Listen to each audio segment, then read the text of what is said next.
Welcome back to Make Play Treasure. Today we're reading The Easter Egg by Jan Bretz.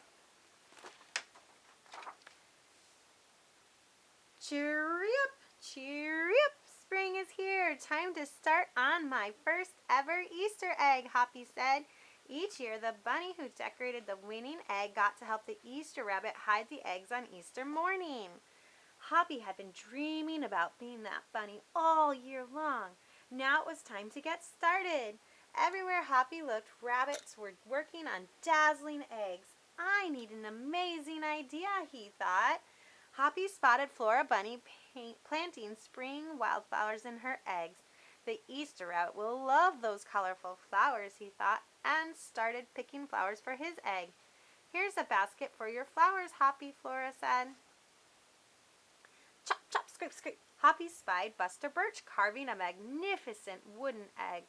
I wish I had some wood for my egg, he wished out loud. Here you go, Hoppy, Buster Birch said, and he put a smooth, round piece of wood in Hoppy's basket. Thank you, Buster, Hoppy said.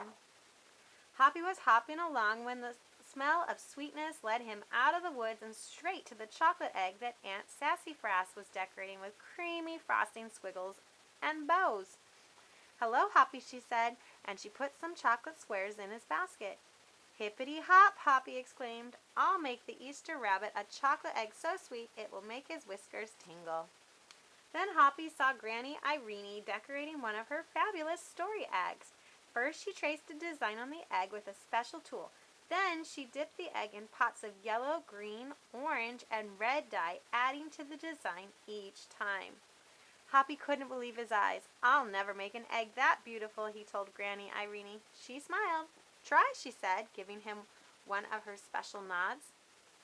Hoppy was hopping by Hans Vander Rabbit's garden when he spotted an extraordinary egg. Hans was painting a portrait of the Easter rabbit so real that he looked alive. Fantastic, Hoppy exclaimed. Thank you, Hoppy, Hans said. Why don't you make a painting on your egg? He gave Hoppy pots of paint and a fine brush. As Hoppy bounced along, a loud bowing nearly knocked him off his feet. It was a whirling, twirling, mechanical egg. Whoa, Hoppy said. That's an unusual egg. Would you like to make one, Roberto asked. Hoppy tried hard, but the harder he tried, the more parts and pieces piled up around him. Thank you, Roberto, he sighed, but I think I better make the egg that is right for me.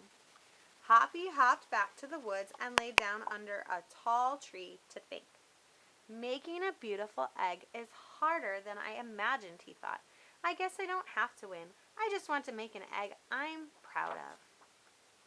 Suddenly the woods rang with the squawking of birds sounding an alarm. Mother Robin swooped down, calling wildly as if she couldn't decide where to go. An egg had tumbled out of Mother Robin's nest. Inside the perfect blue egg was a baby robin that needed its mother to keep it warm until it hatched. Hoppy knew what he had to do. He sat down carefully and covered the blue egg with his soft, warm fur. I'll take care of you the best I can, he whispered. Relieved, Mother Robin chirped and settled down on her other two eggs. Hoppy never left the robin's egg. If it was sunny and warm, he carefully turned the egg in its nest of moss. If it was rainy and cold, he kept the egg covered and dry. At night, wild animals passed by. Hoppy crouched down and stayed hidden in the ferns. Often he heard strange noises coming from above, but Hoppy didn't run away. Every day the rabbits worked on their eggs. Tadpoles turned into frogs. Buds swelled into leaves, and Easter came closer and closer. Finally, it was time for the rabbits to take their eggs to the glen. They had forgotten all about Hoppy, who was quietly sitting on the blue egg under the tall tree in the woods.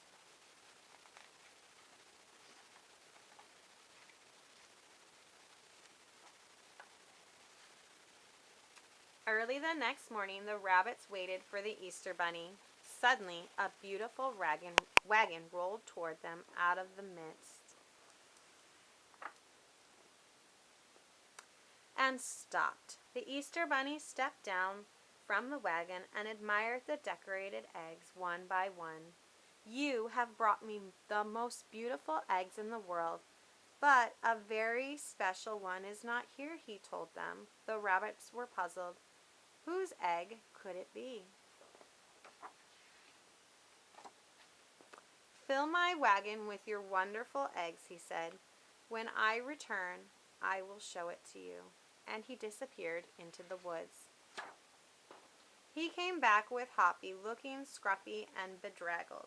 Hoppy has an amazing egg to be proud of, the Easter Bunny told them.